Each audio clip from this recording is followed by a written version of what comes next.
Seja bem-vindo ao Uru Podcast.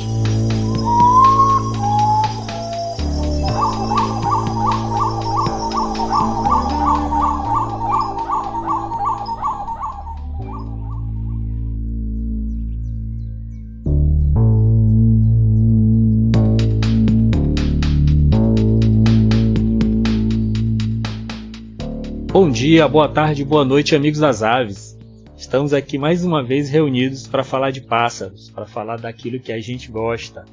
Eu queria agradecer imensamente, em primeiro lugar, a todo mundo que ouviu o nosso último episódio, o episódio 8, Projeto Bigodinho. Esse episódio número 8 fez a gente ultrapassar a marca de 1.500 reproduções nessa primeira temporada. Isso para a gente é muito representativo, né? Nosso projeto é um projeto independente, e você pode continuar nos apoiando acessando revistauru.com e também seguindo nossas redes sociais em @revistauru no Instagram ou @ururevista no Twitter. E aí, galera, para não estender muito essa abertura, porque hoje a gente tem muita coisa para falar, eu vou chamar os nossos convidados para dar um alô para você que está ouvindo o Uru Podcast hoje. Para começar, eu vou chamar um cara que já é o nosso co-host nessa primeira temporada, meu amigo Leonardo Marujo. Fala aí, Léo. Bom dia, boa tarde, boa noite, ouvintes do Uru Podcast. Eu tô feliz, né, de ser chamado de co-host, vou até colocar no currículo. Aqui quem fala é Leonardo Marujo, estudante de graduação de Biologia, ilustrador amador e taxidermista. Boa, Léo. Eu acho que colocar no currículo co-host do Uru Podcast pode estimular o pessoal lá do Ministério a derrubar o nosso Lattes novamente. Não faça isso. Cara, eu tenho que dizer que é um prazer renovado estar gravando novamente com ele aqui. Biólogo, esteve com a gente gravando um episódio muito bem sucedido, um episódio muito elogiado por todo mundo. Nosso episódio 6, que foi os mistérios das aves, falando de parasitismo de ninhos. Meu amigo Daniel Perrella. Tudo bom, Daniel? Olá, bom dia, boa tarde, boa noite a todos e todas. Muito obrigado mesmo pelo convite de voltar aqui para conversar um pouco com vocês. Estou muito feliz de participar de novo desse projeto lindo que é o Uru Podcast, de divulgação científica, de divulgação das aves, da observação de aves. Um projeto super legal, estou super feliz de estar conseguindo ajudar vocês de novo. Aqui é Daniel Perrella, biólogo, observador de aves, ornitólogo, doutor em ecologia e apaixonado por ninhos e por aves. É isso aí, Daniel. Cara, já falo aqui, eu ia falar isso no final, mas tem gente que não chega até lá naquela última linha da gravação. Então, dá um pulo lá no YouTube do Daniel. O último vídeo, cara, é um vídeo sobre ninhos, um top 10 de ninhos imperdível. Só digo isso pra vocês. Dei um pulo, coloca lá Daniel Perrella pra busca. Um vídeo sensacional. Galera, vamos às estreias, né? No nosso último episódio a gente teve com a queridíssima Dalila Ferreira, uma bióloga graduada na Universidade Federal de Viçosa, e agora a gente está dobrando a aposta. A gente está aqui com ela, que também é bióloga, graduada na Universidade Federal de Viçosa e atualmente mestranda do INPA, Liara Azevedo. E aí, Liara, como é que a gente está hoje? Bom dia, boa tarde, boa noite. É um prazer imenso estar aqui no Uru Podcast. Estou muito feliz com o convite. É a primeira vez que eu participo de um projeto desse tipo, então estou muito animada. Aqui quem fala é a Liara, bióloga, ornitóloga, formada pela UFV. Liara, com certeza o prazer é nosso de estar gravando com você. Eu poderia gastar aqui um tempinho para falar aí de umas premiações que rolaram num certo congresso de ornitologia, mas você pode dar uma busca lá. Eu acho que tem até matéria no G1 falando lá do trabalho da Liara. Pessoal, eu acho que vocês já estão vendo que o programa está com uma equipe muito boa, mas se já estava bom, você pode se preparar porque vai ficar ótimo. A gente já estava com esse time aí estrelado e, para completar, eu trouxe uma conterrânea. Ela que é bióloga, egressa da Universidade Federal do Maranhão, mestra em evolução e diversidade pela Universidade Federal do ABC Paulista, e ela está numa batalha chamada doutorado. Seja bem-vinda, Tainá. Olá, bom dia, boa tarde, boa noite, pessoal, tudo bem? Então, meu nome é Tainá Constância, eu sou bióloga e paleontóloga, sou aqui do Maranhão também. Estou muito feliz de participar aqui desse podcast pela primeira vez, espero que vocês gostem E é isso. Muito obrigada pelo convite, Will. A gente que agradece, Tainá.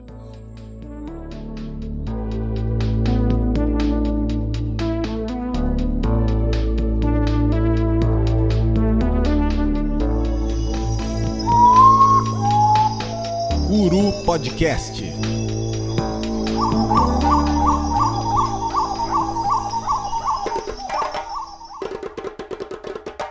Meus amigos, hoje um programa essencialmente diferente, né, dos outros Urus Podcasts. A gente vai falar de algo que une todas as aves de hoje, de ontem e de qualquer época, mas que de uma maneira incrível não é uma exclusividade delas. E aí eu preciso aqui fazer uma paráfrase que descreve bem o que são as penas, que são extensões epidérmicas que formam uma cobertura externa distinta, chamada de plumagem. Elas são consideradas as estruturas tegumentares mais complexas encontradas em vertebrados e um exemplo importante de uma novidade evolutiva complexa. Os vertebrados atuais, eles aparecem em basicamente 4 estilos. Os lisos, né? Tegumento liso, os anfíbios, tegumento escamado, répteis e peixes, os peludos, que são os mamíferos, e os emplumados, que são as aves atuais. Enquanto os 3 primeiros tipos têm, claro, as suas virtudes, sem puxar nenhuma brasa para nossa sardinha, mas já puxando, nada consegue competir com as penas na sua diversidade de formas e funções. Já dizia Alfred Russel Wallace que as penas são a obra-prima da natureza. Gente, se hoje as penas caracterizam as aves, nem sempre foi assim. Tainá, o como, o porquê e o quando as penas surgiram podem ter menos a ver com as aves do que as pessoas normalmente pensam. Afinal de contas, quem veio antes, as penas ou a galinha? Então, Will, essa pergunta é realmente muito boa. Ao contrário do que muitas pessoas podem pensar, as penas vieram antes das galinhas. Isso mesmo. Elas já estavam presentes em seus parentes mais antigos, conhecido nisso, né? Que são os dinossauros não avianos. E até mesmo, talvez, em outras linhagens de arcossauros, como é o exemplo, né, dos pterossauros. A ideia é ainda bastante discutida no âmbito científico, e as penas numa versão mais simples poderiam estar presentes em várias formas de vida. Então, mas que é essa galerinha, né? Quem são esses dinossauros não avianos que podem trazer aqui exemplos de penas? Então a gente vai falar alguns exemplos agora. Então temos muitas evidências, né, de dinossauros mais próximos das linhagens avianas que possuíam penas. Então, entre eles se destaca o famoso dinossauro que se chama Velociraptor. Ele, diferente do raptor pelado, que aparecia na famosa franquia de Jurassic Park, na verdade é bem provável que ele possuísse penas. E uma das evidências mais diretas é a presença de quill knobs, ou algo como botões de penas, que estão presentes aqui no antebraço, né, aqui no húmero. E essas marcas elas são encontradas também no fóssil de outro raptor de maior porte, que é o caso do Dakotaraptor, e são vistas também em aves viventes, como em abutres, conforme mostra a comparação feita por alguns cientistas. E essa presença é um indicador de penas semelhantes às penas modernas. Existem também alguns achados de dinossauros não avianos provenientes da China que trazem a origem das penas, propriamente ditas, para cerca de 175 milhões de anos atrás, ou seja, cerca de 25 milhões de anos antes do registro de aves ou representantes mais próximos, né, como é o caso do Archaeopteryx. A gente também tem o registro de cerdas em Psittacosaurus, que são aqueles dinossauros ceratopsídeos, sabe? Parentes daquele famoso Triceratops, que foram encontrados no Cretáceo inferior da China. E esses filamentos, essas cerdas, elas possivelmente são homólogas aos apêndices filamentosos presentes em outros dinossauros. Então isso também seria uma evidência da ocorrência das penas nesse grupo. Também temos os ornitísticos, né, outros dinossauros ornitísticos com estruturas semelhantes às penas mais complexas, só que provenientes do Jurássico da Sibéria. Então isso traria possivelmente, né, o surgimento das penas é muito mais antigo e que poderia acompanhar toda a linhagem dos dinossauros. Cara, o meu coração ele não está preparado para imaginar um Velociraptor emplumado. Eu ia morrer muito fácil. Eu não ia conseguir pensar em fugir de um bicho daquele todo decorado. A minha cabeça só pensa no Velociraptor da franquia, né? Aí tu tenta juntar isso com um bicho todo emplumado. Imagina se esse bicho tem pena para fazer algum tipo de display. Imagina a loucura que é. Cara, é demais pro meu coração, é demais. Você agora falando, a Tainá agora falando das aves fósseis, né, dos dinossauros não avianos, eu lembrei do Velociraptor, né, do famoso Velociraptor de Jurassic Park, que não tinha apenas nos primeiros filmes e tal, e é uma coisa que faz parte da infância de muita gente da minha época, né, eu inclusive tenho o dinossaurinho de brinquedo do Velociraptor sem penas. Mas já tive a oportunidade de manejar algumas aves grandes que tem nas asas estruturas que lembram garras, né? Tipo, não são garras exatamente, né? Mas são esporões, né? Que algumas aves têm. E eu queria saber, eu pensei nisso agora. Quando eu vi uma asa de avestruz pela primeira vez ao vivo, ela tem 2 unhas na asa, na parte de dentro. Eu pensei, cara, qual será que é a ave hoje viva que é mais próxima, né, na escala evolutiva de um dinossauro, né? Qual que é a ave mais basal que a gente conhece que ainda está viva? Você saberia dizer isso? Olha, se eu não estou enganada, são aquelas aves ali próximas dos patos, das emas, que são as aves, eu esqueci, acho que galiformes, alguma coisa assim, eu esqueci o... São aquelas paleognatas, né? Que tá lá juntando os trutioniformes e os tinamiformes, né? Os trutioniformes são ratitas, não tem mais a quilha, e os tinamiformes ainda têm a quilha, ainda tem capacidade de voo. São as aves mais basais junto com esse grupo que a Tainá mencionou, que são os galoanceriformes. Teve a grande extinção, os animais que tiveram condição de permanecer eram aves de pequeno porte que depois irradiou para ocupar nicho vazio.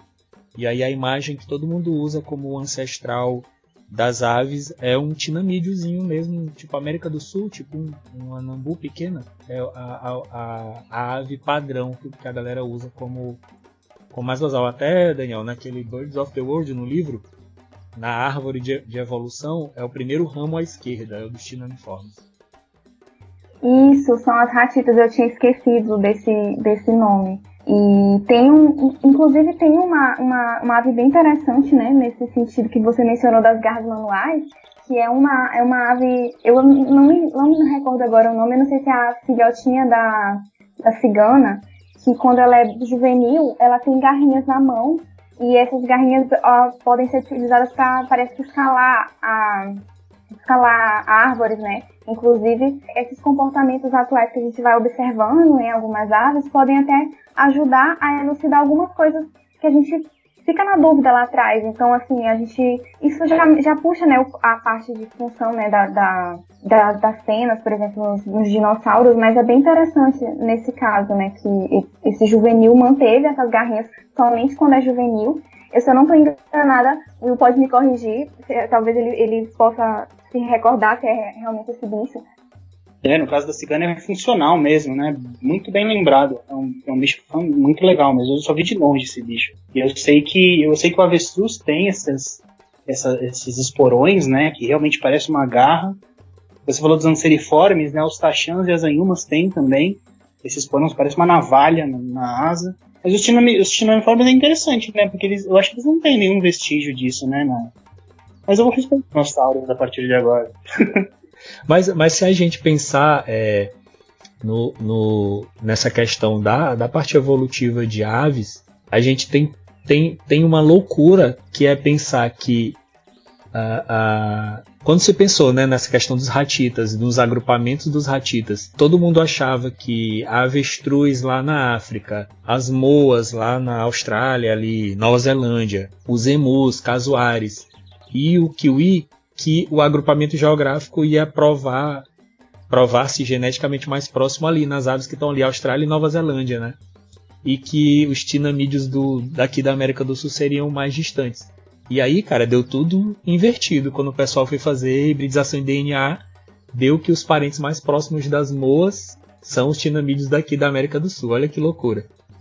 Mas assim, falando do que interessa, dentro do que Tainá falou, é importante o amigo ouvinte ter em mente que é muito complicado para uma pena fossilizar, porque o fóssil, ele na verdade é a exceção, tá? Ele é uma coisa que aconteceu em condições extremamente singulares, né? Tinha que estar no lugar certo, na hora certa, nas condições certas de pressão e tal, formação, enfim, é a exceção.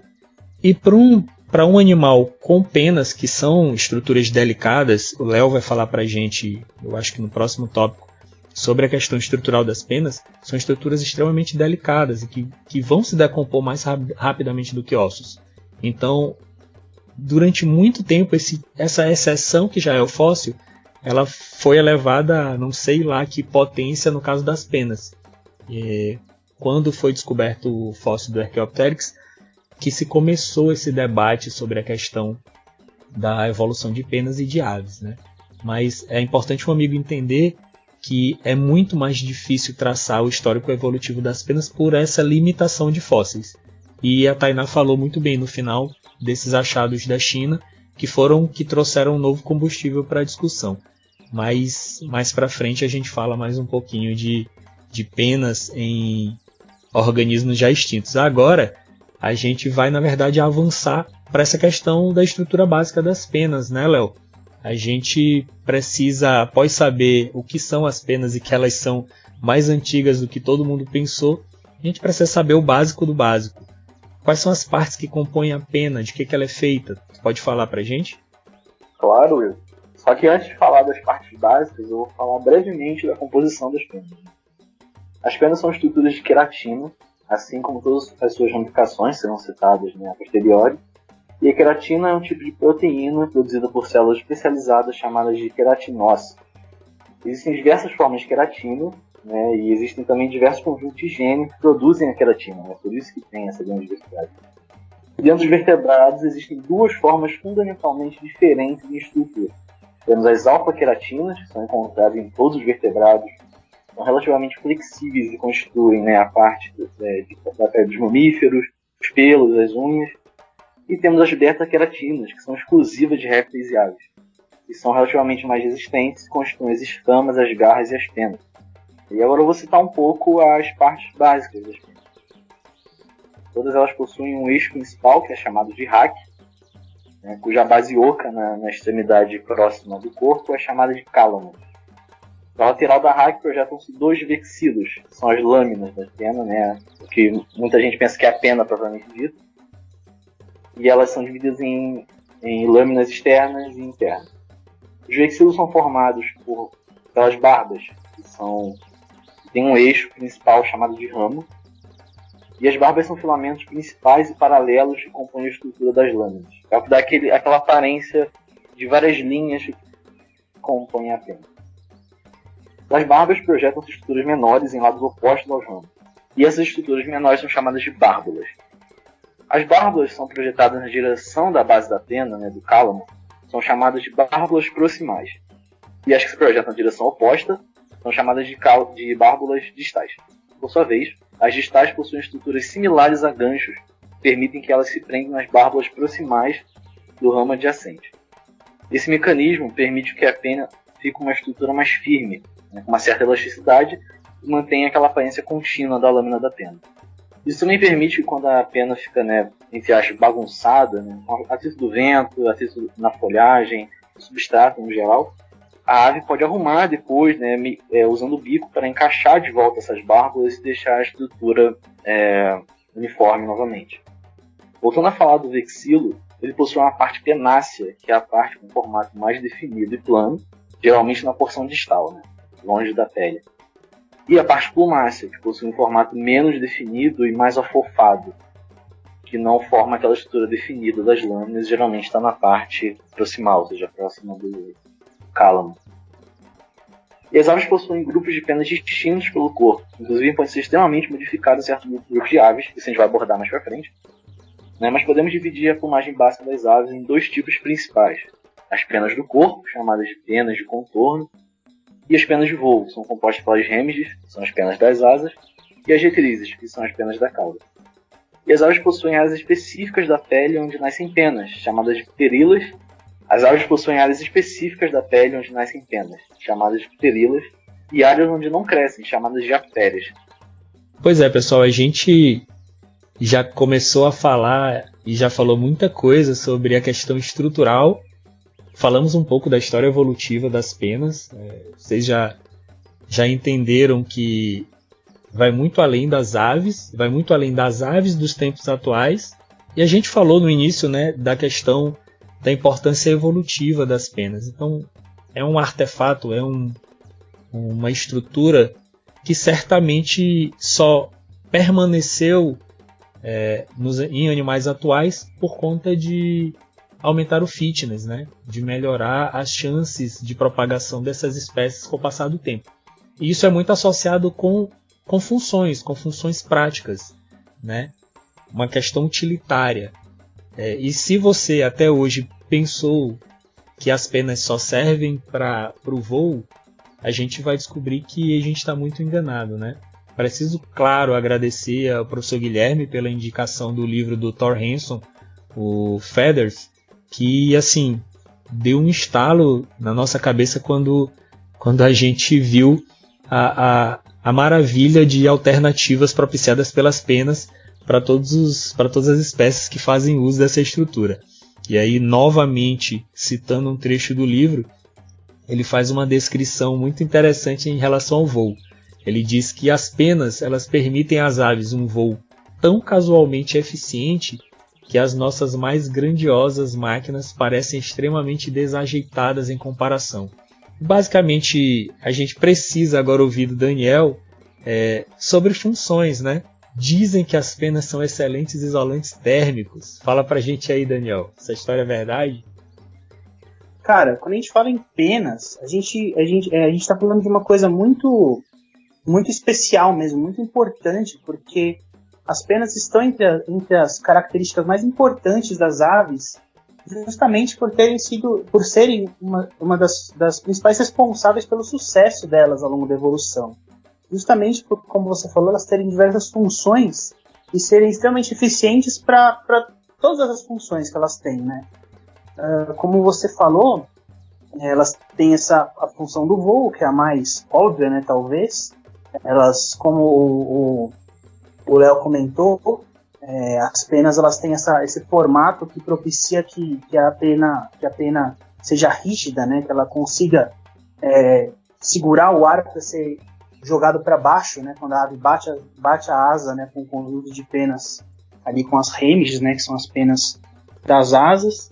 E quem tiver a possibilidade de pegar uma pena um dia na mão, faz esse exercício de pegar uma pena, bagunçar ela e tentar jogar ela para baixo, para cima, e ver o quanto que ela consegue segurar o ar. E depois arruma ela, né, tentando organizar essas barbas, essas bárbulas que o Léo falou, que as penas têm. Vocês vão ver que elas vão se juntar de novo, e quando você fizer esse mesmo movimento, o ar você vai sentir a resistência, né, do ar sendo jogado para baixo. Então, isso é muito eficiente para a ave conseguir voar, né? E entre outras, e ela tem outra função muito importante que também propiciou que as aves tivessem esse sucesso ao longo da evolução, é justamente o isolamento térmico, né? Porque as penas elas são excelentes isolantes térmicas justamente por elas conseguirem conter o ar entre o corpo e a parte externa, né? Então, a ave tem uma temperatura corporal alta, né, em geral, né, bem mais alta que a nossa, por exemplo, em média. E entre a pena da ave e o corpo dela fica o ar ali, que é um excelente isolante térmico, e isso faz com que ela perca menos calor para o ambiente. Tanto que quando está muito frio, é comum a gente ver a ave arrepiar as penas. Por quê? Porque acaba cabendo mais ar ali no meio, né? Então ela consegue isolar mais ainda o calor. E esse isolamento térmico é tão eficiente, algumas aves chegam a usar as penas como material de ninho, né? Justamente para isso. Tem algumas espécies de andorinha que utilizam penas nos ninhos, e tem um trabalho já até um pouco antigo, de 1990, que se testou, né, ninhos onde foram tiradas as penas do ninho, né, dessa andorinha, e alguns ninhos foram deixados essas penas. E daí, quando o pesquisador foi ver, ele viu que os filhotes que eram criados em ninhos onde tinham penas, tinham mais sucesso, eles cresciam mais, se desenvolviam mais rápido, com mais sucesso. Provavelmente porque eles conseguiam ficar mais quentinhos, né? Então eles conseguem se desenvolver melhor, né? Porque tem que gastar menos energia para manter a temperatura corporal, enfim. E tem algumas espécies que usam talvez a gente nem sabe exatamente por quê, porque não foi testado exatamente o porquê de usar penas, mas andorinhões, né, que tem aqui no Brasil, também utilizam penas no ninho, como o andorinhão do Buriti, o andorinhão estofador. Inclusive o andorinhão do Buriti tem um trabalho que relata que ele ataca outras aves em voo, né, porque ele não consegue... como é que ele vai conseguir pegar penas, né, coletar penas? Ele coleta as penas das outras aves. Então ele ataca as outras aves para arrancar as penas delas, para usar no ninho delas. Então é uma coisa extremamente interessante, né? E a função disso exatamente a gente não sabe, talvez seja isolamento térmico, muito possivelmente, mas é uma coisa muito legal. Algumas aves aquáticas também, os patos, costumam usar penas também no ninho, mas talvez não seja necessariamente por isolamento térmico, talvez só para forrar o ninho, né? Elas tiram as plumas do próprio peito, né? Alguns patos, que forram o ninho ali para deixar uma estrutura mais macia. Também tem uma função importante com isolamento isolamento hídrico, né, isolamento de água. Existem algumas penas que são especiais nas aves, né, que são diferenciadas, entre aspas, né, porque isso seria uma pena normal, né, que são as penas de pó, né, que são penas que não sofrem muda, né, elas não caem da ave, e elas têm um crescimento contínuo, essas penas de pó, e elas vão se desgastando e formando como se fosse um talco, né, que acaba ficando ali na ave. Esse talco acredita-se que tem a função de proteger as penas contra a água, né, para elas não ficarem encharcadas, e também ajuda as penas a não ficarem manchadas, né. Acredita que seja essas funções das penas de pó. Não são todas as aves que têm, são só alguns grupos. Os pombos, por exemplo, têm esse tipo de pena. E tem também as penas que são modificadas em estruturas extremamente gritantes, né, que chamam a atenção, que são utilizadas para comportamentos extremamente complexos, como os comportamentos de corte, né, que são os mais famosos. A gente tem aí o pavão, né, para as penas da cauda gigantes, gritantes, coloridas. Ou, para a gente puxar um pouco a sardinha para o Brasil, a Maria Leque, né, que tem aquele ornamento enorme na cabeça, né, aquela crista gigante, que tanto o macho quanto a fêmea tem, de penas coloridas, e tem função de corte, né, de comunicação de corte entre o macho e a fêmea, e também tem função agonística, né, que a gente chama, que é aquela função uma função negativa, né, de tentar espantar um possível predador, um possível agressor, né. Então, dependendo de quem está vendo ou de como ela usa esse ornamento, essas penas modificadas, ela consegue transmitir um sinal diferente do comportamento dela, né, que pode ser agressivo ou pode ser de cortejo, né, de impressionar a fêmea, né. E a gente tem várias espécies de aves que tem isso, né, tem aquelas aves do paraíso, tem penas gigantes. Aqui no Brasil mesmo tem os momotídeos, né, que são os udus, as juruvas, né, aquela pena modificada que é uma bolinha na ponta. Alguns beija-flores, tem um beija-flor nosso também, que também tem uma pena modificada que tem uma bolinha na ponta, assim. Todas as estruturas modificadas da pena que tem essas funções, que algumas a gente nem sabe direito para que serve, mas para alguma coisa serve com certeza. E com certeza dá certo, com certeza funciona, porque elas estão aí para mostrar isso pra gente, né?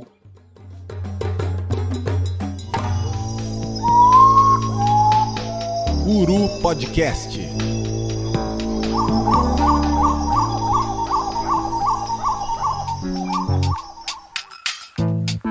Bom, pessoal, se vocês acham que Daniel já esgotou as funções das penas, eu acredito que a Liara ainda tenha algumas outras funções para acrescentar pra gente nessa história, né, não, Liara? É isso aí. O Daniel acabou de falar sobre a função da extravagância de algumas penas, mas elas também podem funcionar com o intuito contrário, que é para a ave se esconder. Então, uma das funções das penas é exatamente a camuflagem. Eu acredito que todo mundo já se deparou numa situação onde, olhando para uma árvore verde, sabendo que um bando de periquito ou maritaca está lá pousado, não conseguiu identificar, não conseguiu achar direito onde estavam os indivíduos. Então isso é um exemplo de uma camuflagem bastante comum entre as aves. Um outro exemplo de camuflagem é o caso do bacurau, né? Tem aquela coloração bem pardacenta, com tons de marrom, que se camufla muito bem no sol e na serrapilheira. Então fica difícil a gente conseguir identificar um bacurau. Na hora que a gente viu, ele já voou, né? E uma função muito legal das penas é a função sensorial, que é desenvolvida por penas bem pequenas e rígidas ao redor dos olhos e do bico das aves. Essas penas elas têm a função de auxiliar na captura de alimentos, então elas funcionam mais ou menos como os cílios e as vibriças dos mamíferos. E elas estão presentes, portanto, nas aves insetívoras, né, que vão auxiliar nesse processo de captura de insetos. Perfeito, Liara. Cara, eu fico pensando que a gente não deveria ter nenhum motivo para achar que as penas vão exercer todas essas funções que a gente descreveu e vão continuar intactas, né? Eu imagino que toda a estrutura que vai exercer tantas funções vai acabar se desgastando e além da manutenção, ela vai chegar até mesmo a precisar de substituição. Queria pedir um pouquinho para a Liara, para ela falar para a gente um pouco sobre as mudas de penas nas aves. A Liara, ela trabalhou com isso na graduação, um trabalho muito interessante sobre esse tipo de relação, né, de função da muda de penas nessas nossas aves neotropicais. Fala um pouco para a gente, Liara, sobre a muda de penas e outros aspectos relacionados com isso. Cara, eu adoro falar de muda e tem muita coisa para ser dita. Mas vamos começar pelo começo, né? Então, qual que é a definição de muda? A muda é o processo cíclico de substituição de penas, que não envolve perdas casuais. Ou seja, se um passarinho está perdendo a pena por estresse, ou por ataque de predador, ou qualquer outro motivo que fuja daquele ciclo natural de vida, essa perda e essa substituição de pena, ela não é definida como muda. E como a gente sabe, então, que aquela pena em crescimento que a gente está vendo é ou não é muda? A muda ela acontece de forma simétrica. Então ela vai acontecer nas duas asas ao mesmo tempo, na mesma direção, e na cauda nas duas extremidades. Então, por exemplo, você vê um bicho voando, vamos supor, um urubu voando, e nas asas você vê que ele está faltando a pena nas duas asas ao mesmo tempo, mais ou menos na mesma direção, assim, no mesmo posicionamento, então muito provavelmente aquilo é uma muda.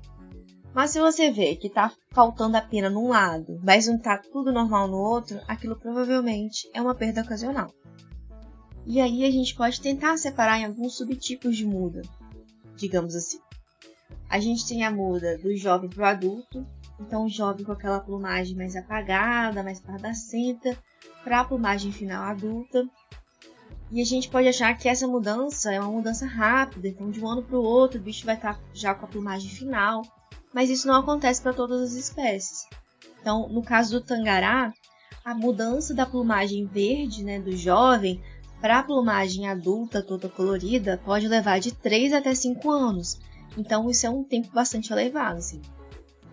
A gente pode também falar da muda pré-reprodutiva, que acontece nas espécies que trocam a plumagem de descanso para a plumagem de reprodução.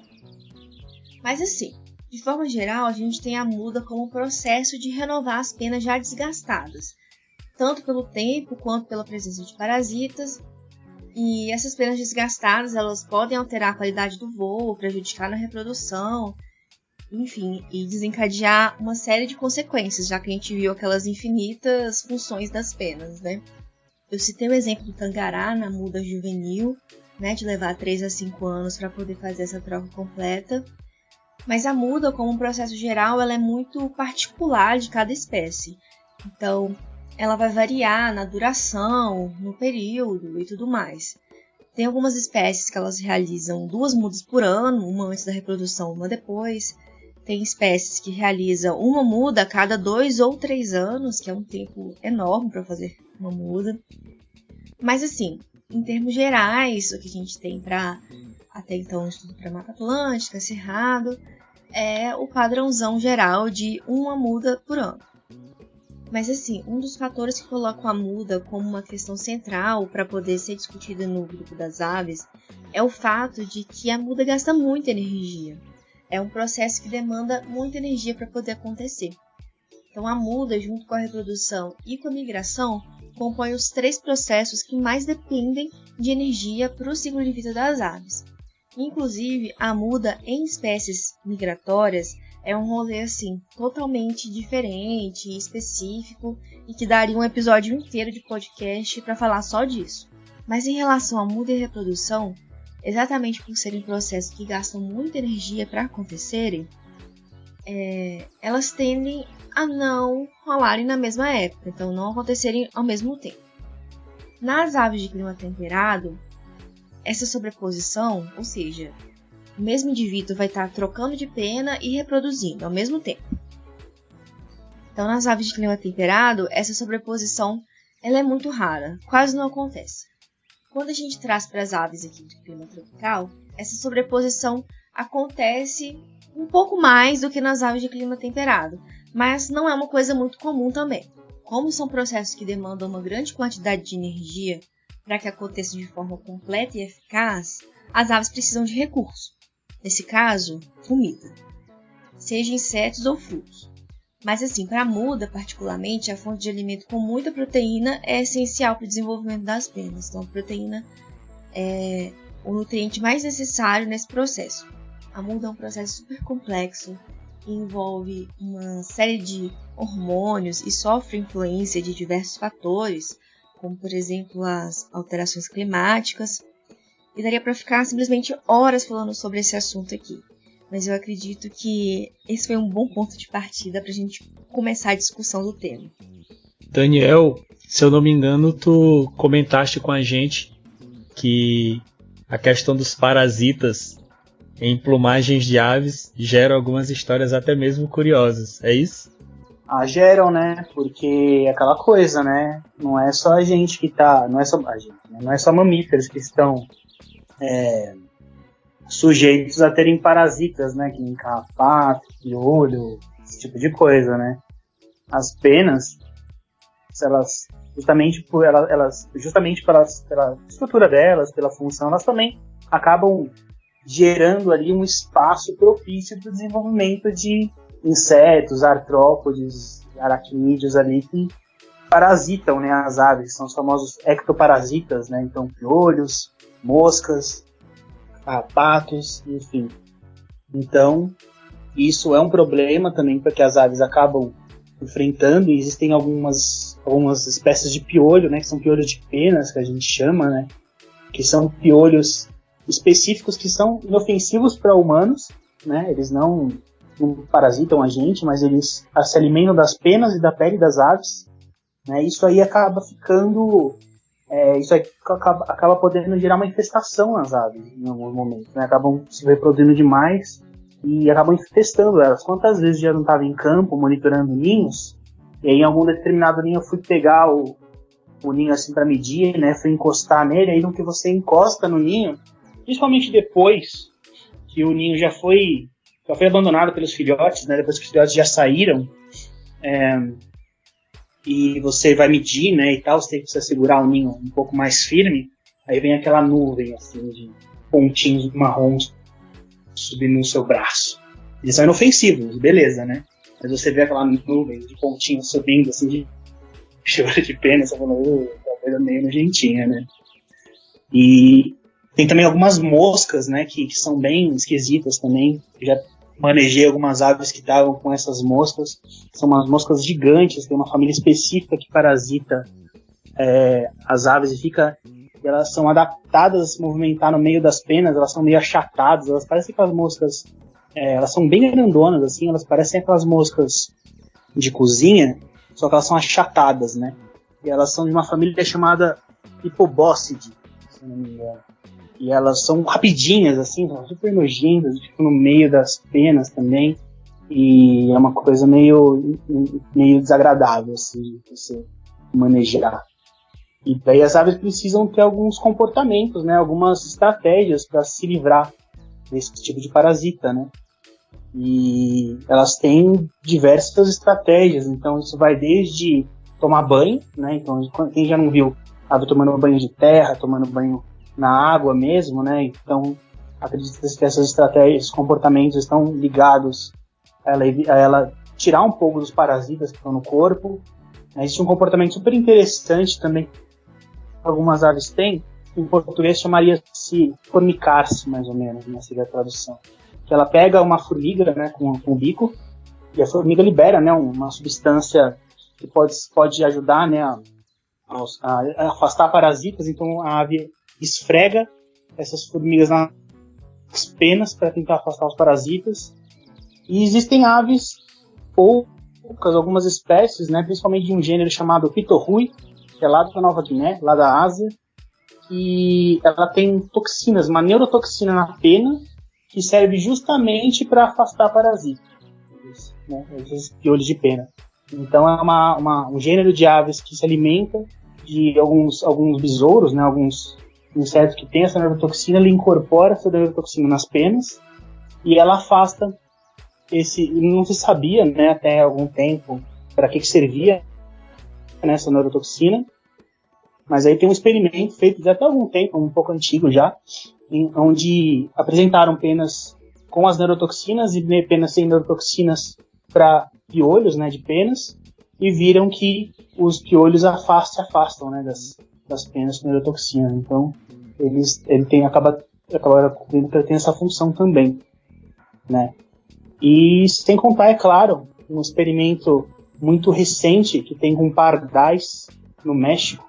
Pardais de uma outra espécie, tem lá também, 2 espécies que o cara fez esse trabalho. E os caras viram que esses bichinhos utilizavam no ninho bitucas de cigarro. E essas bitucas de cigarro, a própria substância, né, a nicotina do cigarro, ela é tóxica, né, inclusive pra gente, diga-se de passagem.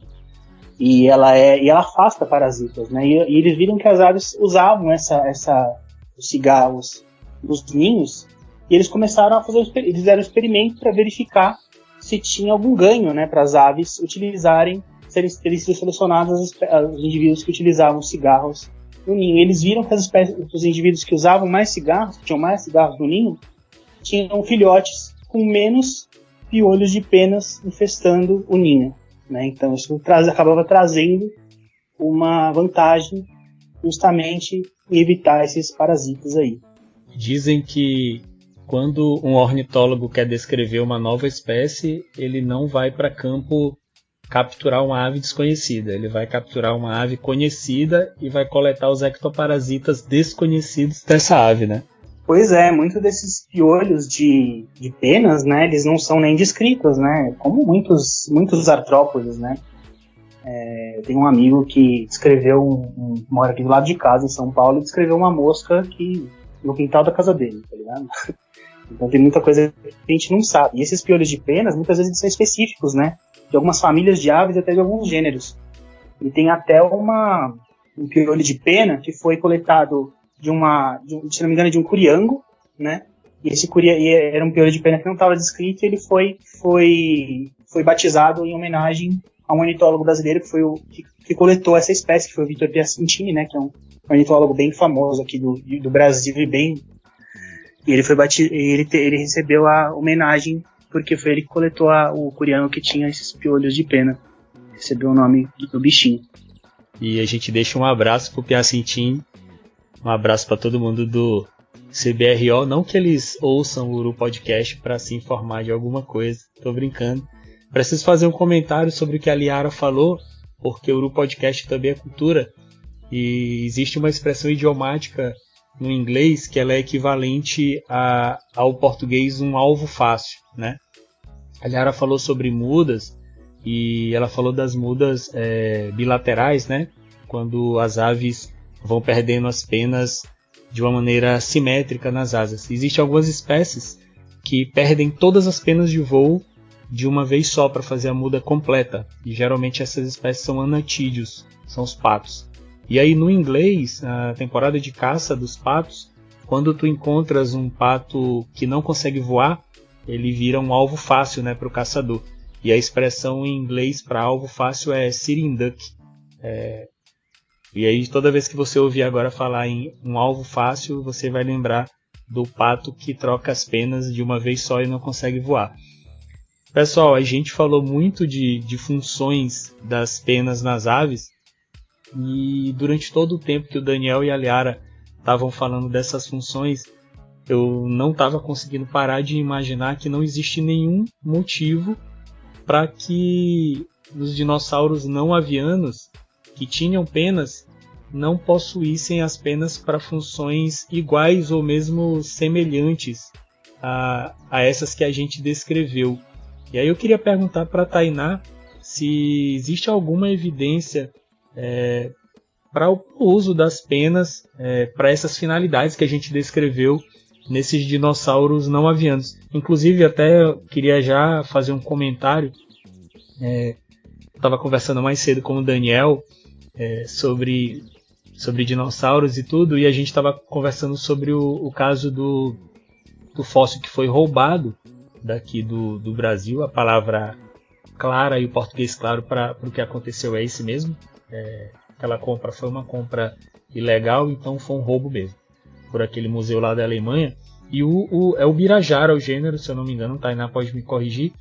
Ele é muito legal porque ele tem 4 penas assim no dorso, né? 2 para um lado e 2 para o outro, que é uma parada bem diferente e que provavelmente tinham alguma função que não era voo, que não era isolamento térmico, né? Fica mais para o lado ali de alguma ornamentação e tal, mas eu vou deixar a Tainá falar disso pra gente.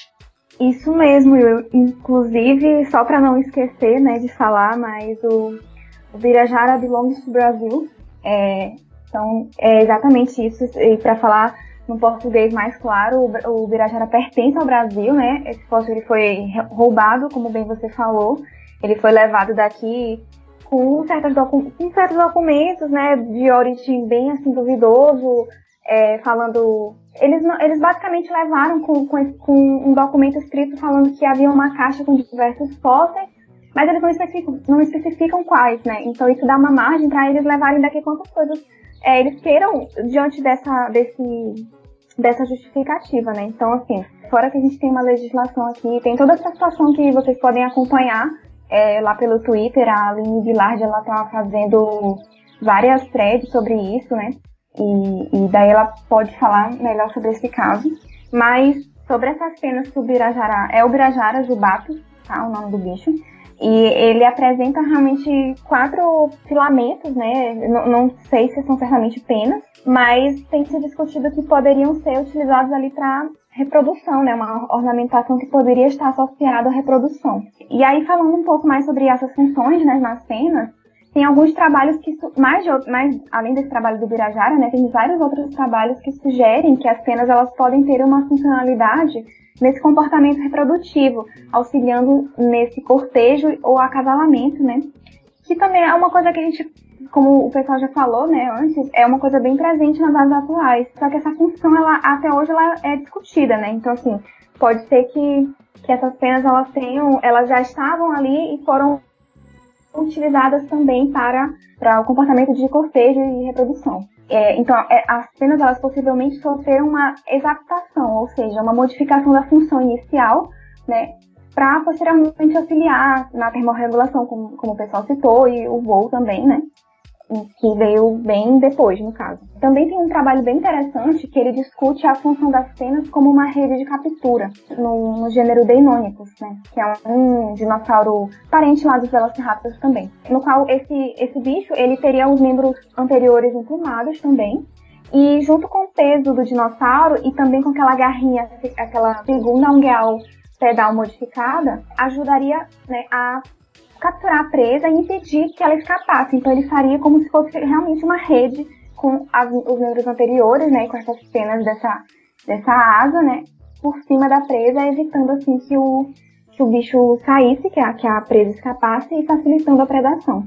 Então, assim, são todas essas funções que vocês mencionaram, elas têm sido utilizadas, né, para tentar explicar as coisas que a gente observa nos fósseis, né. Então, assim, a gente sempre fala que o presente é a chave para o passado, justamente porque as coisas que a gente observa hoje, elas podem auxiliar numa explicação de um fenômeno que a gente observa, mas somente olhando aquele fenômeno isolado, a gente talvez não consiga uma explicação, né? Somente olhando para o fóssil em si, talvez a gente não consiga ter tantas explicações sobre ele. E daí, quando a gente olha para o presente, a gente pode ter né, alguma base para tentar explicar algo que a gente observa lá atrás.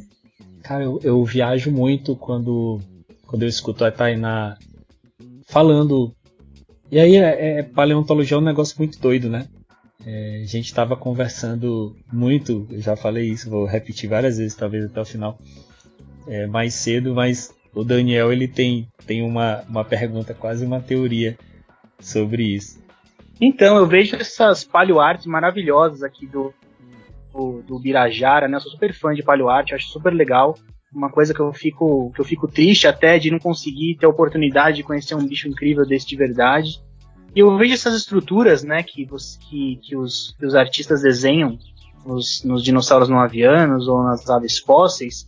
E eu me pergunto, né, a gente vê que as aves hoje têm penas modificadas, com várias funções. Como que a paleontologia, Tainá, faz para saber se as penas das aves fósseis ou dos dinossauros não avianos, como é que a paleontologia faz para saber se as penas fósseis têm funções semelhantes às das aves de hoje? Como a paleontologia estuda isso, né? Faz para saber como é que eram essas penas, se elas tinham cores, né? Quais seriam essas cores? Como é que a paleontologia investiga isso só com base em fósseis? Então, é bem interessante, né? Então, como eu falei da questão do presente, é exatamente isso, assim. Então, muitas das questões que às vezes a gente não consegue desvendar, né? A gente observa no presente e vê quais são as funções que as penas nas aves têm atualmente. Então, será que essas funções elas poderiam também ocorrer lá atrás, nos dinossauros não avianos e tudo mais? Então, a gente pode fazer essa comparação, né? Então, a gente pode comparar as estruturas. A gente pode, justamente, por exemplo, tem uns trabalhos que eles discutem que existem diversos tipos de penas, né, registradas nos fósseis, e que muitas delas não são nada parecidas com as penas que a gente vê hoje, né. Então, a gente se usa, né, se vale também de técnicas atuais para tentar ver ali pela microscopia, para ver se a gente consegue ver mais algum detalhe que possa elucidar, né, essa informação, e a gente pode levantar hipóteses, né? Por exemplo, a questão da penas no auxílio de acasalamento. Então, algumas penas que poderiam ser selecionadas, serem fruto de uma seleção sexual, por exemplo. Tem um exemplo aqui que eu fui buscar só para ver se o nome do bichinho estava certo. Se eu não me engano, ele se chama Confuciornis, tá? É uma espécie de ave fóssil. E é muito interessante que esse bichinho, ele foi preservado um casal, né? Então, assim, a gente tem um macho com duas penas das caudas bem alongadas e tem a fêmea sem essas penas. E aí, daí a gente hipotetiza, né, que realmente seria um macho e uma fêmea. Eu não lembro se tem mais alguma evidência no material fóssil de que seja realmente uma fêmea, né? Não sei se alguma informação ali da pelve pode dizer claramente. Mas eu lembro que tem 2 indivíduos preservados, e daí hipotetizam, né, que poderia ser um macho com aquela cauda modificada justamente para fazer aquele comportamento, né, de corte e atrair a fêmea. Que é uma coisa que a gente hoje em dia vê muito, né? Muitas aves têm esse comportamento. Por que não esse comportamento pudesse existir lá atrás também, né? Então isso é muito interessante nesse sentido. Eu só queria dizer que eu sou louco pelo Confuciornis. Foi falar dele aí. Esse bicho é muito legal. Na verdade, a galera infere que é macho e fêmea, se eu não me engano, por causa do porte, alguma coisa do tipo. E não sei se tem a ver com calcificação, densidade, enfim. Mas o leque de opções é absurdo, mesmo que seja um juvenil, né? Porque se essas penas elas crescem nos adultos e nos juvenis não, ela vai ter uma função na fase adulta que vai ser uma função essencial. Mas para a gente imaginar que é que nem na tesourinha, pô, que o macho e a fêmea têm as penas alongadas, mas que nos machos, devido à seleção sexual, ela tem um tamanho maior. Não tem porquê a evolução de hoje ser diferente da evolução de milhões de anos atrás. A pressão seletiva para repasse de genes para a próxima geração é a mesma. Então, a seleção sexual ela estava presente. Os bichos eles tinham reprodução sexuada. Então, a inferência que é feita para trás, baseada na realidade de hoje, é a chave de tudo. A Tainá falou brilhantemente, assim, eu fico até emocionado, assim, porque, caramba, é muita elegância, assim, uma teoria muito elegante, a teoria da evolução. E vocês tocaram num ponto-chave muito importante, né, que é justamente essa parte de analisar o presente para a gente entender melhor como funcionavam, né, os organismos do passado. E eu estou me lembrando aqui de um vídeo que eu assisti na Áudio Unito, do professor Miguel Ângelo Marinho, de pesquisadores que estavam querendo entender justamente o que veio antes, né, a pena, o voo das aves. E eles fizeram um experimento que eles colocavam, né, um tronco de madeira do chão até uma plataforma um pouco mais elevada, em diferentes angulações, e eles colocavam aves, se não me engano, galiformes, né, aquelas codornas galiformes, para subir esse tronco. E no mais, acho que no ângulo de 45 graus, né, eles viram que essas aves elas subiam utilizando apenas as patas, elas quase não utilizavam as asas para subir.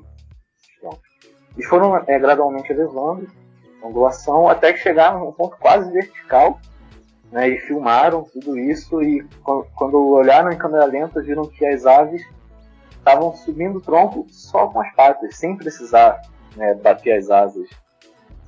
Então, com esse tipo de comportamento de aves viventes, nós podemos ter muitas inferências, insights de como funcionava o comportamento, né, dos dinossauros avianos e não avianos.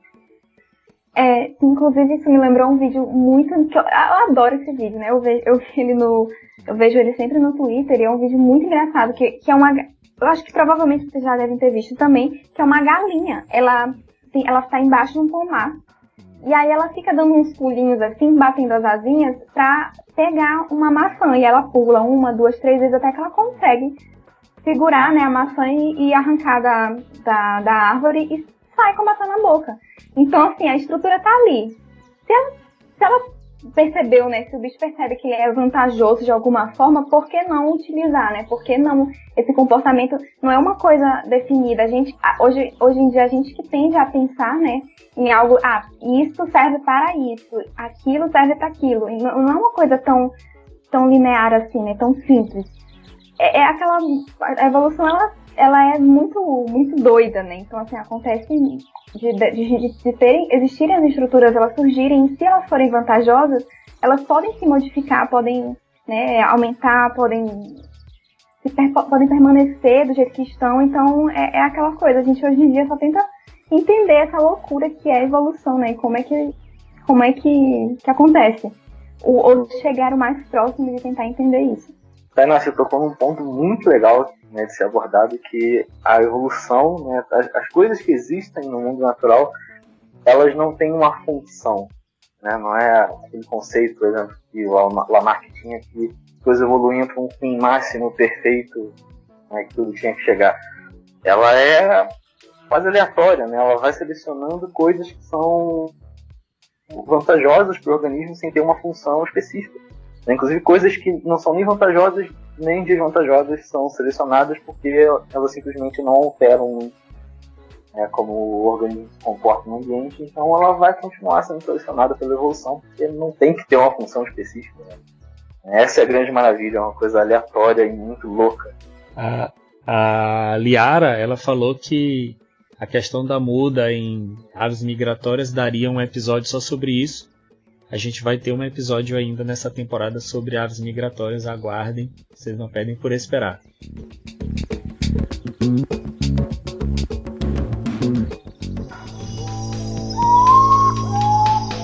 Uru Podcast.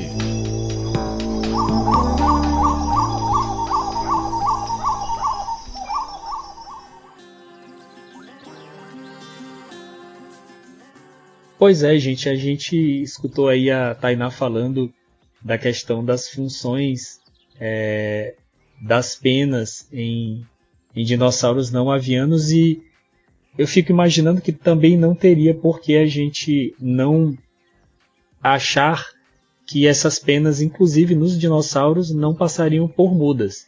E se elas passam por mudas, elas vão ter que crescer novamente. E a gente precisa entender. E aí esse é um grande desafio. Meu amigo Léo, ele vai falar um pouquinho para a gente como é que funciona essa questão do crescimento das penas.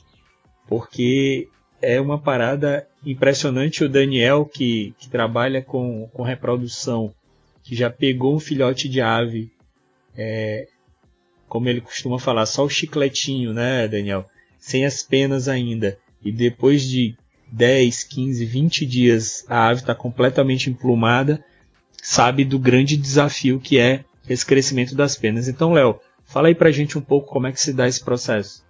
O crescimento das penas é um processo extremamente complexo, né? E o ponto-chave que a gente tem que focar é que ele começa e termina são com os folículos de pena. Eles são uma estrutura especializada na superfície da pele e ela é responsável por gerar as penas. E para quem já viu um frango, né, inteiro, cru com a pele ainda, já deve ter percebido esses folículos, né, que parecem pequenos calos, ou poros na superfície da pele. Inclusive são distribuídos em áreas específicas, né, retomando aquele ponto que eu tinha falado das zonas em que crescem as penas. Então eles têm pontos específicos que são distribuídos, né.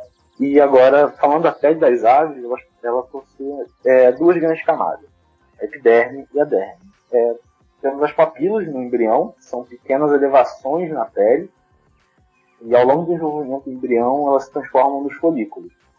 Isso ocorre de forma rápida e resulta, né, na invaginação dessa camada epidérmica. Assim fica uma coluna central, com o interior de derme e o exterior com duas paredes epidérmicas. E a parede epidérmica mais interna fica ao redor, né, desse interior de derme, desse coração de derme, e a mais externa conecta a superfície da coluna à pele. E o processo, né, de crescimento celular das penas ocorre no colar interno, e ali os queratinócitos se multiplicam rapidamente e tornam-se células cheias de queratina, e isso vai dar origem à pena. O folículo permanece no corpo da ave e reinicia essa multiplicação celular a cada crescimento de pena, uma estrutura que ela fica ali. E ao longo da vida da ave, o mesmo folículo pode gerar diferentes tipos de pena. O crescimento das penas ele parece à primeira vista contraintuitivo.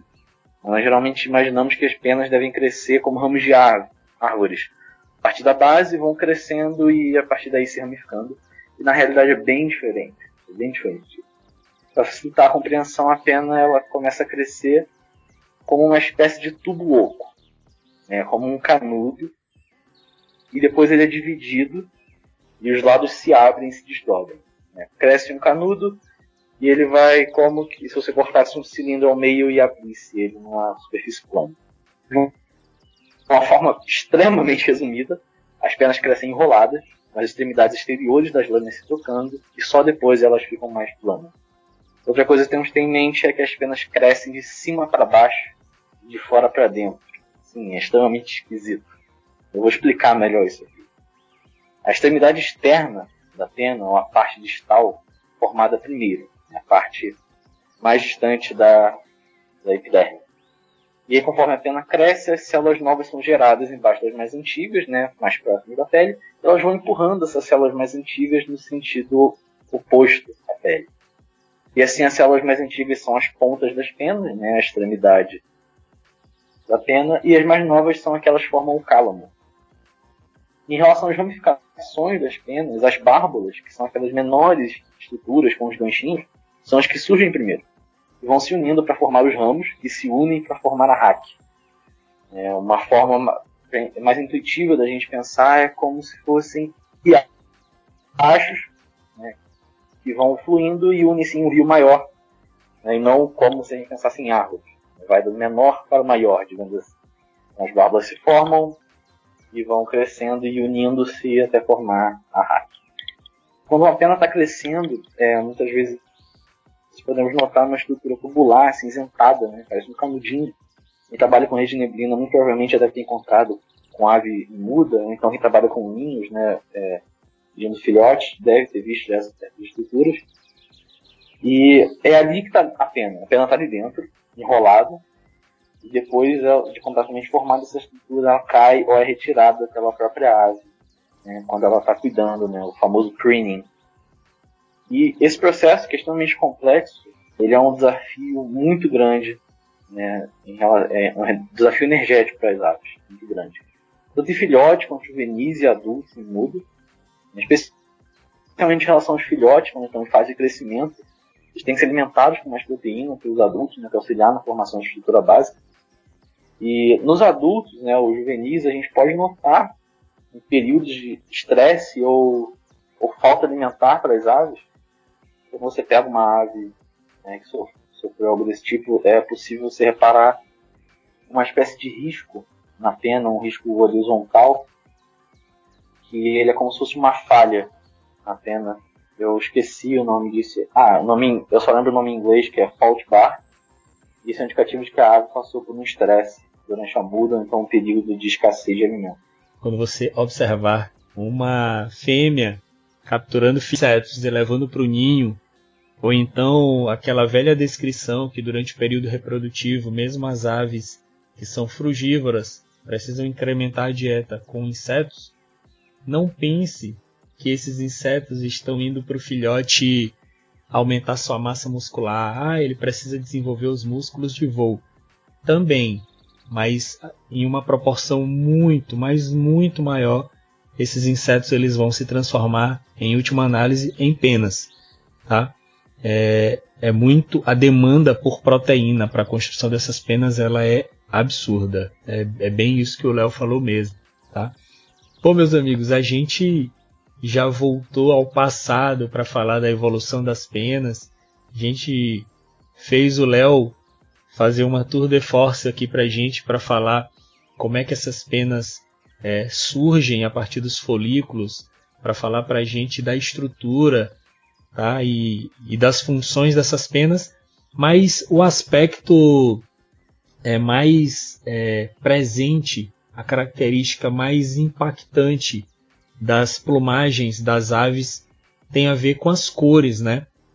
A gente se deixa hipnotizar com determinadas plumagens e a gente precisa contar um pouquinho dessa história para vocês sobre as cores das penas. Eu queria chamar novamente o Léo para falar um pouquinho para a gente desses pigmentos e de como que as aves conseguem obter essa maravilha, né? Porque é uma maravilha aquelas plumagens. Bom, eu vou dividir em 3 grupos básicos, né? 3 estilos de cor, né, básicos. Acredito que tem uma exceção aí que eu não vou comentar. Mas as principais são as melaninas, os carotenoides e as cores estruturais. Começando pelas melaninas, elas são as cores responsáveis pelos tons de terra, marrom, bege, preto, cinza. E elas são produzidas pelas aves. Nós, mamíferos, também produzem, né, melanina. E alguns exemplos de aves, né, com cores à base de melanina, né, o bigodinho, a estrela do nosso episódio 8, esporófilo neola. Na verdade, os esporófilos, no geral, têm cores, né, à base de melanina. Muitos deles são cinzentos, são pretos, então tem tons de bege um pouco mais claro. Tem também vários gaviões, o gavião pega macaco, né, Espiseto tirano, que é completamente escuro. Tem o gavião de rabo branco, que é o Granetus obcaudatus, né, que tem aquelas cores de melanina lindas no dorso. E a outra categoria de cores são as cores carotenoides. Os carotenoides são pigmentos adquiridos pela alimentação e são responsáveis pelas cores mais vibrantes, né? Amarelo vivo, laranja, vermelho. Alguns exemplos clássicos de aves que têm pigmentação por carotenoides é o guará, no Europa Juber, tia-sangue, a causa dos presídios, as saíras no geral. Essas aves mais coloridonas, com cores mais vibrantes, geralmente têm a ver com ingestão de carotenoide na dieta. E temos as cores que, na minha opinião, são as mais interessantes, mais incríveis, que são as cores estruturais. Temos aí, que em aves não é comum, mas até que não é tão escasso, que é a cor azul estrutural. Se não me falha a memória, se não estou dando um dado errado aqui, por favor, me corrijam. Mas acredito que o pigmento azul é um dos pigmentos mais raros no reino animal, então os azuis que nós vemos nas aves, a grande maioria é estrutural. Aí também alguns tons ultravioleta que nós não conseguimos enxergar.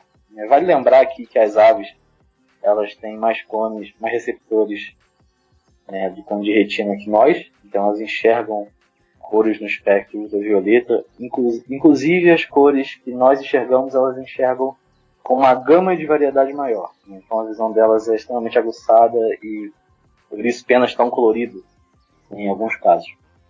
Temos também as incríveis penas iridescentes encontradas nos beija-flores, inclusive encontrado em um dinossauro fóssil, se não me engano, esqueci o nome dele, mas que tem indícios de que ele possuía penas iridescentes também. E aí a pena iridescente ela é uma combinação da estrutura das bárbulas, de bolhas de ar, nessa nanoestrutura das bárbulas, e também um pouco de como a incidência de luz nas melaninas. Tudo isso junto dá uma combinação das cores iridescentes, que geralmente são brilhantes e metálicas. E dependendo da angulação que você enxerga a pena, ela tem uma cor diferente. Os maravilhosos beija-flores é um excelente exemplo disso. Se você vê geralmente o bicho de lado, as penas são escuras, né, sem cor nenhuma. E quando o bicho vira para você, tá lá, tudo brilhante, colorido, um degradê de cores, é fenomenal. De forma resumida, essas são as principais formas, né, de cores presentes nas penas das aves. Então eu vou aproveitar o gancho dessa explicação aí do Léo, extremamente detalhada aí. Eu acho a explicação das cores, que é uma coisa que me confunde até hoje, essa parte das cores das aves. É super complexa, né?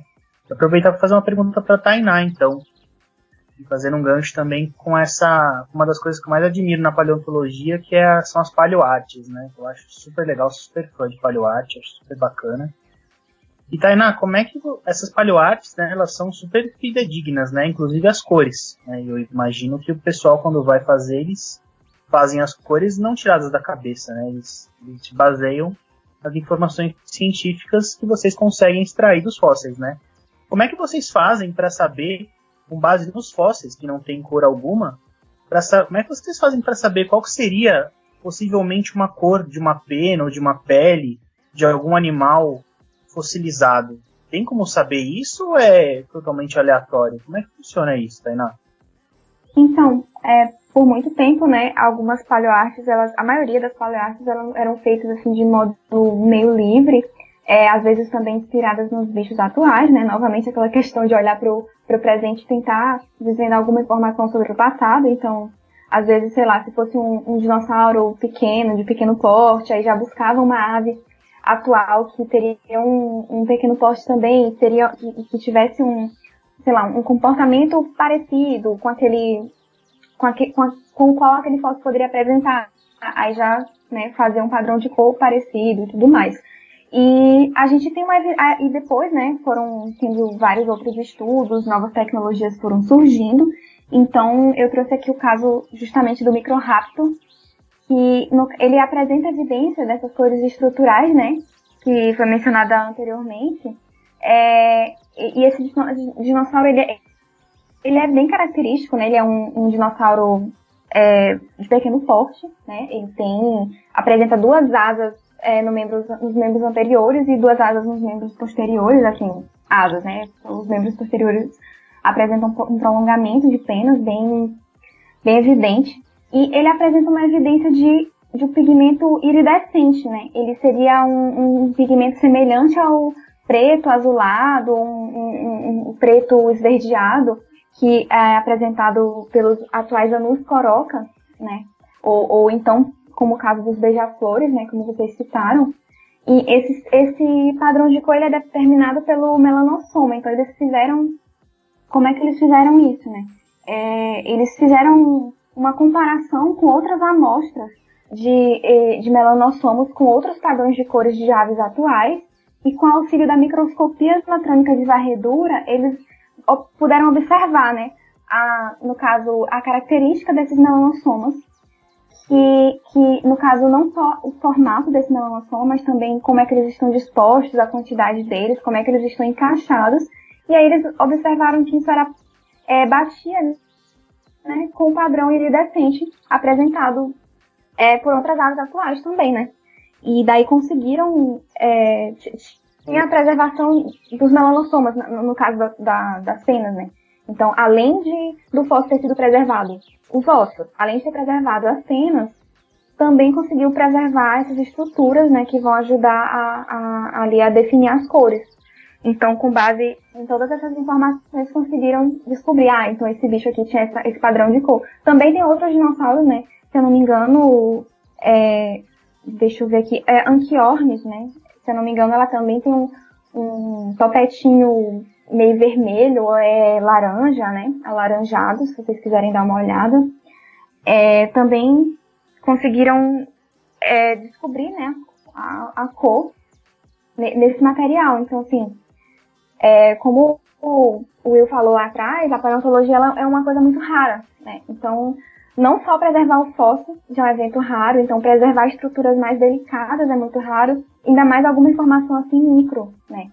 E tudo isso é possível também por conta da tecnologia atual que a gente dispõe, né? Então, anteriormente, a gente não contava com um microscópio eletrônico de varredura para observar um detalhe tão minucioso quanto esse. Então, justamente com esse avanço da tecnologia, né, das máquinas e tudo mais, que a gente consegue esse outro tipo de evidência. E é muito legal, porque ajuda ainda mais a gente a voltar no passado e conseguir ver como que eram esses bichos, né? Então é muito legal. Não fica só no nível da imaginação, né? Então, assim, eu tenho amigos que falam que a gente da paleontologia é como se fosse um mundo à parte. Então a gente trabalha quase que imaginando como que eram as coisas, né? E é muito legal quando a gente se depara com algumas informações que são realmente, que a gente pode bater o martelo e falar, nossa, é isso mesmo, então esse bicho era assim. Então a gente consegue quase que voltar, se transportar para o passado e ver como se fosse o bicho ao vivo, sabe? Então isso é muito bacana. E nesse trabalho também do microraptor, eles trazem assim uma hipótese de que essa coloração ela poderia estar associada a uma função ornamental também da cauda, e levantando mais um ponto, né, inicial na questão da evolução da plumagem e também na cor das penas.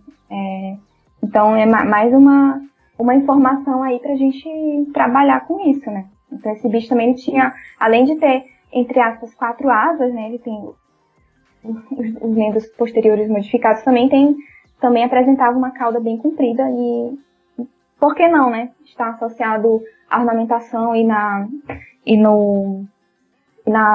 corte, né, na reprodução.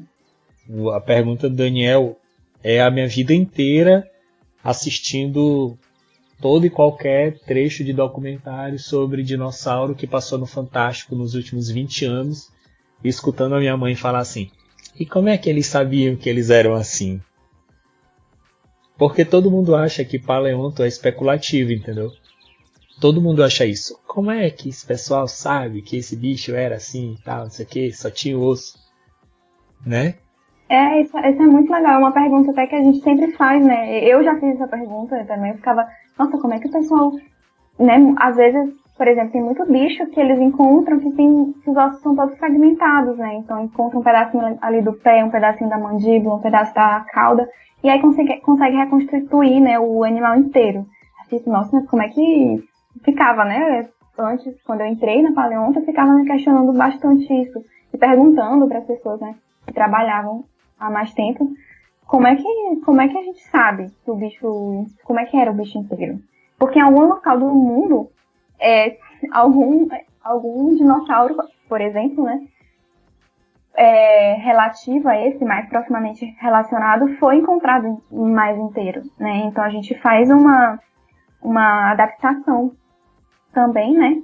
Então, por exemplo, pode não ter sido a mesma espécie da que a gente encontrou, mas às vezes é do mesmo gênero, então da mesma família, que apresenta um padrão, por exemplo, do corpo bem característico, né? E aí a gente consegue, então ele também era assim, ou mais ou menos assim, né? Então a gente é como se a gente brincasse de quebra-cabeça, quando a gente trabalha com a paleontologia. Então a gente encontra os pedacinhos e vai tentando encaixar, né? E às vezes não é à toa que muitos dinossauros modificam bastante ao longo dos anos, né? A concepção, assim, do corpo. Então, por exemplo, um grande exemplo disso são os dinossauros que até hoje tem muitos debates acerca desse bicho, de como que ele realmente é, né? Então, se ele era totalmente aquático, se era meio semi-aquático, se era terrestre, mas vivia ali perto da água, como que era a cauda. Então, hoje, mais recente, eles descobriram, né, fizeram um trabalho onde eles descobriram as vértebras caudais, né, elas tinham um prolongamento ali no espinho neural das vértebras caudais e poderiam indicar, no caso, que essa cauda ela não fosse tão curtinha, né, como nos outros dinossauros. Então, ela seria alongada, assim, de forma achatada lateralmente, né, dos dois lados, e comprida para cima, verticalmente, né. Então, nossa, isso já foi uma outra mudança da visão desse bicho. Isso é muito legal. E a gente vai, com o tempo, né, achando outros espécimes, e aí a gente vai elucidando realmente como que era cada um desses animais, né, e ou plantas, no caso, né, ou outros organismos. Não é exclusivo dos vertebrados. A gente não precisa nem ir muito longe do episódio para ter uma ideia de como é exatamente isso que tu falaste. Foram recuperados, vamos dizer assim, 10 fósseis de Archaeopteryx litográfica até hoje. Desses 10 fósseis, 2 deles eram descritos como Compsognathus, porque o esqueleto base do Compsognathus, claro, que ele não é recuperado um esqueleto inteiro, como aquele Archaeopteryx clássico lá que está bem completinho, mas o esqueleto base ele é muito parecido. A grande exceção são as penas, né? E aí, somente depois de muito tempo, que esses 2 espécimens que eram tidos como Compsognathus, paleontólogos puderam ver impressões de penas nesses 2 fósseis, e aí eles foram reclassificados de Compsognathus para Archaeopteryx. Então, imagina que eles estavam lá como Compsognathus e só foram reclassificados porque foram recuperados outros fósseis mais completos de Archaeopteryx, e aí o pessoal pôde comparar e ver que aquelas impressões lá, na verdade, eram impressões de penas. Então as coisas realmente vão mudando com o passar do tempo. E, na verdade, o trabalho do biólogo paleontólogo ele é um CSI mais avançado do que o de outros biólogos aí, né? Eu digo isso porque durante algum tempo eu peneirei cocô e a gente se achava o próprio CSI, né? Não imaginando que tinha gente que fazia coisa bem mais complicada. É quase isso mesmo, a gente tenta... Inclusive tem um ramo mais específico ainda dentro da paleontologia que trabalha exclusivamente com como o animal morreu, né? Quais são as circunstâncias envolvidas na morte do bicho, na morte e preservação, e eles são mais CSI ainda. Mas é muito legal isso, assim, a questão da gente... O conhecimento ele não é estático, né? Então, principalmente na paleontologia, a gente vê isso bastante, né? Que a gente tem que trabalhar com o que a gente tem, quem sabe pode surgir alguma outra coisa mais interessante, alguma outra coisa que vai complementar, né, essa informação que a gente já tem. Isso é muito legal. Sensacional, pessoal. Eu preciso, antes de pedir que vocês se despeçam dos nossos ouvintes, fazer aqui uma pequena brincadeira. Na verdade, a gente costuma fazer no programa algumas dessas, mas nesse em especial eu vou pedir aí para a Liara, para ela falar para a gente as 2 aves assim que estão lá no coração dela quando ela pensa em plumagem bonita, em plumagem interessante. Diz aí pra gente, Liara, quais são as suas 2 plumagens favoritas entre todas as aves? Cara, aí você me apertou sem me abraçar, né? Aquela frase de tiozão. Realmente é uma pergunta bem difícil. Se for olhar assim do lado pessoal, eu prefiro as plumagens dos Taminofilídeos, que eu adoro os tons de coloração, assim, preto, marrom e branco, aquelas bolinhas assim bem pintadinhos, eu acho a coisa mais incrível do mundo. Mas já que a gente tá falando de extravagância, eu vou citar aqui 2 espécies, 2 lifers pra mim, que seriam a Araceli mulato e o topetinho vermelho, que eu acho assim, simplesmente maravilhoso. Tá aí, cara, eu preciso falar pro nosso amigo ouvinte, inclusive essa essa ave que a Liara citou a primeira e o araçari mulato, você pode escolher várias aves, mas se você postar uma foto dessa ave no Twitter e ela não der 200 curtidas, é porque o Twitter está todo dormindo, porque poucas vezes eu vi tanta gente curtindo e perguntando o porquê daquelas penas modificadas no cucuruto do araçari para fazer ele ser chamado de araçari mulato. Eu acho até que esse nome vai mudar na próxima lista do CBRO, porque alguém vai pedir para mudar para araçari cacheado ou alguma coisa do tipo. E aí vamos perguntar pro Daniel, né? Daniel, quais são as tuas duas escolhas de aves com plumagens legais aí? Valendo do mundo todo, claro. Eu vou me concentrar aqui no Brasil, porque essa pergunta é realmente muito difícil, né? E assim, as duas aves que eu acho fantásticas, assim, plumagens assim, que eu acho muito legais para destacar. Uma eu acho o araçari banana, eu piro muito no amarelo desse bicho, acho muito legal. E outra que eu acho tem um colorido muito legal, que me chama muita atenção, é o taminofilídeo, né? Eu acho que, como a Liara falou, são bichinhos que nem tem cores tão vibrantes, né? Mas é uma combinação de cores muito interessante. Eu gosto muito das cores da choca listrada. Eu acho que aquele pardo e aquele preto barrado dela tem um contraste muito legal. Vou deixar esses dois aí pra mim. Cara, a choca listrada, ela é uma plumagem realmente que tá no coração ali. Eu sou suspeito também pra falar. Eu acho o gênero muito massa, são plumagens incríveis. E aí vamos perguntar pro Léo, né? Léo, não valendo o bigodinho, quais são as duas aves com plumagem mais legal pra você? Olha, Will, com todo respeito ao bigodinho, ele não ia entrar nessa lista, não. Olha, o que eu acho mais incrível, com certeza, é beija-flor, né? É o que eu mais gosto, apesar de supostamente não poder escolher favoritos. Aí eu vou ficar aqui entre... Não, eu vou dizer aqui beija-flor de orelha violeta. Olivia hirotis, eu acho a plumagem desse bicho sensacional. Aqueles adornos nas auriculares, isso é incrível. E eu concordo com o Daniel e com a Liara, eu acho esses bichos marrons e oliváceos extremamente bonitos.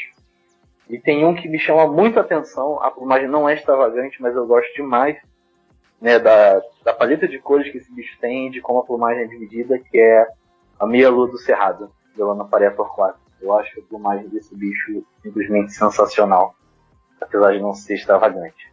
Bom, e eu podia até perguntar e abrir mais para Tainá, para ela poder incluir esses dinossauros emplumados, mas dessa vez eu vou pedir para ela escolher só mesmo duas aves atuais, que tem uma plumagem que chama a atenção. Eu sei que ela já até mencionou no Coroca, e particularmente seria uma das minhas escolhas, porque eu acho muito legal.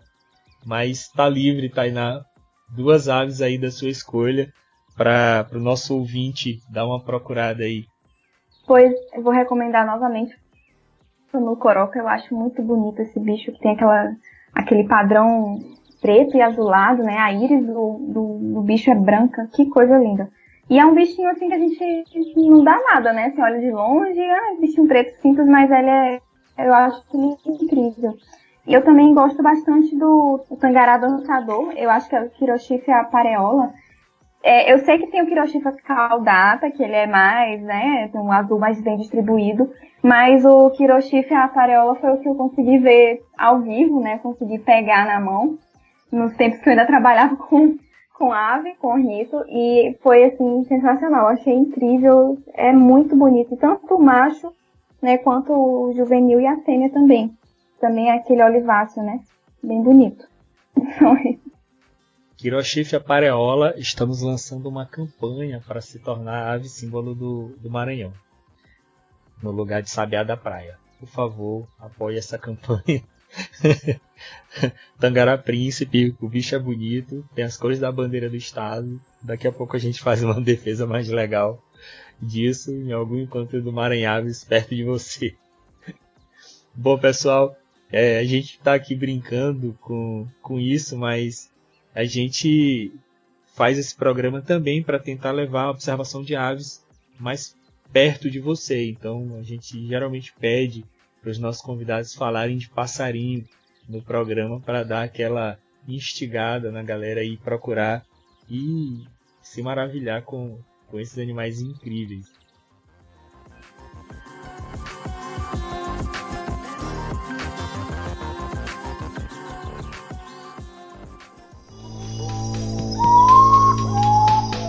Uru Podcast.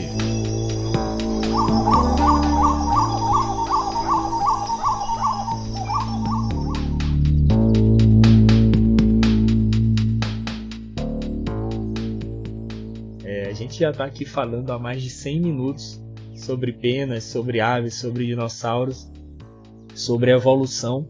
E aí eu preciso entrar naquela parte do programa que a gente não gosta muito, que é pedir para os nossos convidados se despedirem de vocês e falarem um pouquinho para a gente onde eles podem ser encontrados nas redes sociais. Eu queria agradecer demais a Liara.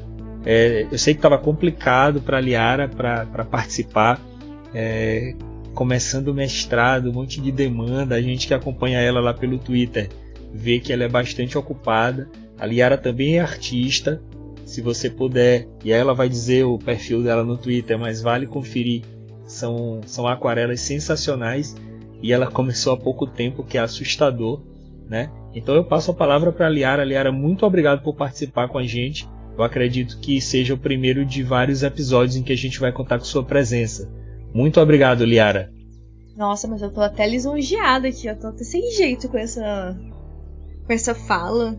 Assim, se exagerou um pouquinho no artista, eu tô aqui caminhando a pequenos passos para poder conseguir fazer alguma coisa boa, mas tudo bem.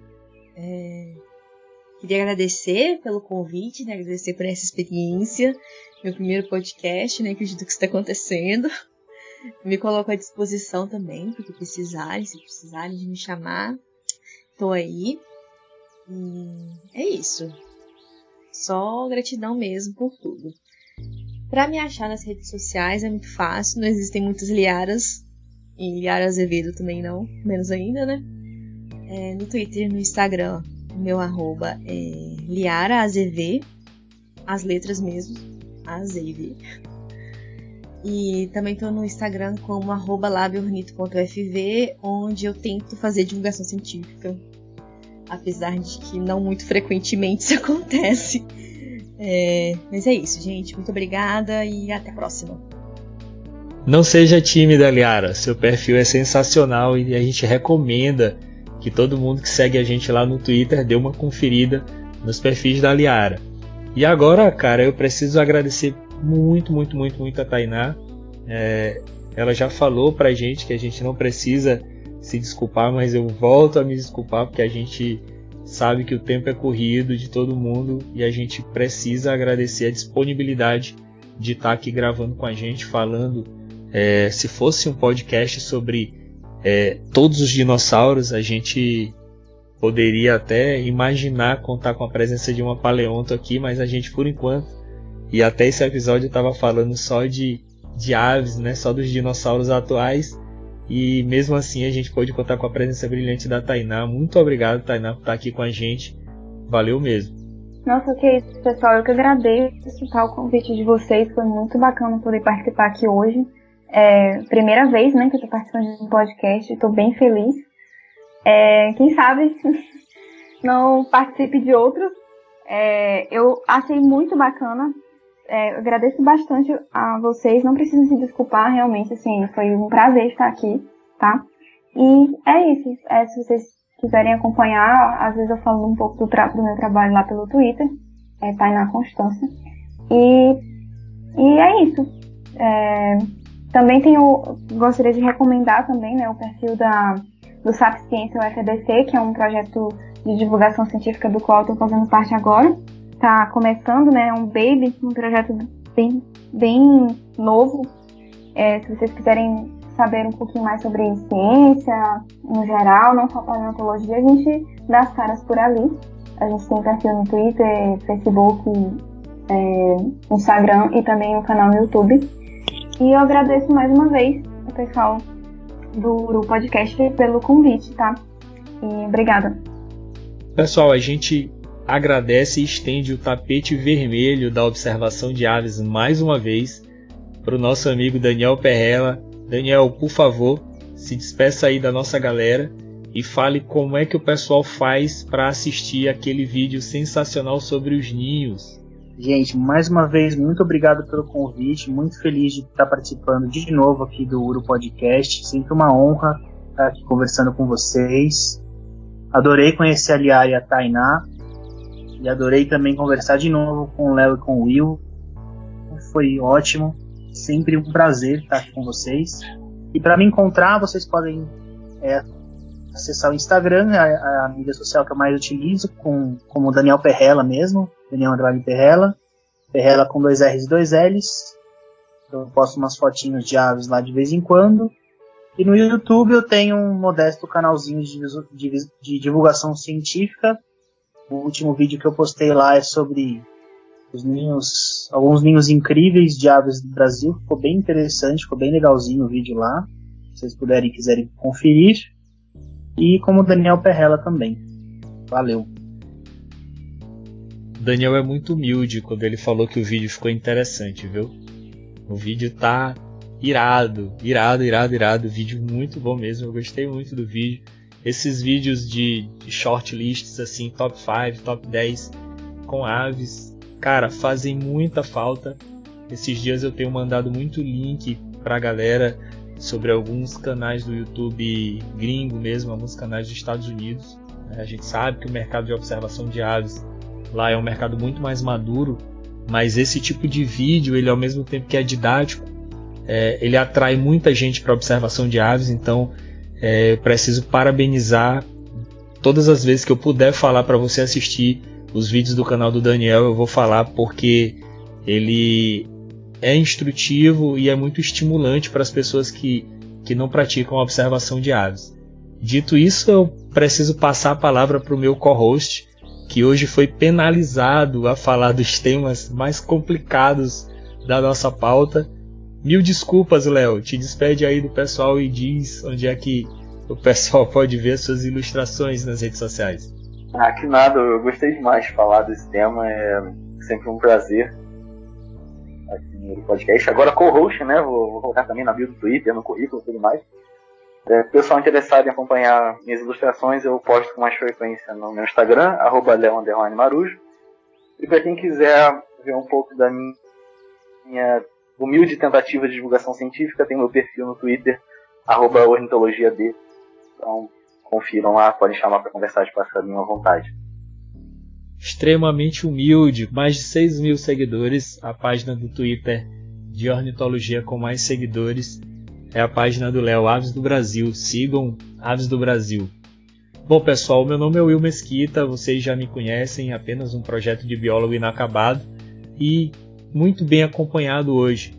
Preciso, e você deve talvez notar que esse episódio tenha estado mais empolgado que o normal, mas vou citar aqui Thor Hanson, que a gente já agradeceu ao professor Guilherme pela indicação do livro. Então, eu abro aspas para Thor Hanson. Você nunca conseguirá estar longe das penas. Se elas não estão enchendo seus travesseiros, estão cobrindo todos os pássaros da vizinhança. Você vai encontrar penas e sua influência em revistas de moda, asas de avião, iscas de pesca, canetas esferográficas e até nas belas artes. Mas acima de tudo, você vai encontrá-las em pássaros, aquelas criaturas comuns tão casualmente adornadas com milagres. Os pássaros voam, mas também os morcegos e os mosquitos. Os pássaros botam ovos, mas também os répteis, salamandras e crocodilos. Gorilas fazem ninhos, gatos e grilos cantam e as lulas têm bicos. De todos os traços e comportamentos conspícuos que fazem de um pássaro, apenas as penas são exclusivamente deles. Vá lá fora e observe as aves, sempre que puder. Olhe atentamente. Você não ficará desapontado.